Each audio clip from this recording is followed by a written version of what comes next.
नमस्कार मित्रांनो, आज आपण पाहूया मायग्रेन बद्दल लोकांच्या मनात काय काय चुकीच्या समजुती असू शकतात किंवा आहेत। त्या प्रश्नांची उत्तर देण्याचा मी प्रयत्न करतो। पहिली समजूत आहे मायग्रेन झालाय म्हणजे आयुष्यभर पेन किलर खावी लागणार। नाही मित्रांनो, मायग्रेनच्या लोकांना आयुष्यभर पेन किलर खाण्याची आवश्यकता नाही। फॉर्च्युनेटली आधुनिक तंत्रज्ञान उपलब्ध आहेत ज्याच्यामध्ये वेगवेगळे उपचार पद्धती उपलब्ध आहेत, ज्यामुळे पेन किलर खाण्याची शक्यता ही अत्यंत कमी किंवा जवळजवळ नाहीच्या आसपास येते। दुसरी मिथ्या आहे की मायग्रेन आहे म्हणजे अशा लोकांना ब्रेन कॅन्सर होतोच। नाही मित्रांनो, हा पण एक चुकीचा गैरसमज आहे।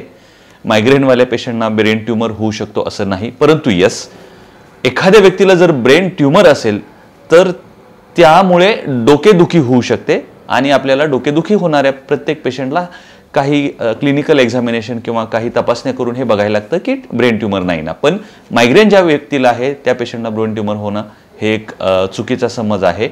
आणि तिसरं जे मिथ असतं की मायग्रेनचं डोकं हे कंटिन्युअस दिवस रात्र महिने वर्ष दुखत राहतं।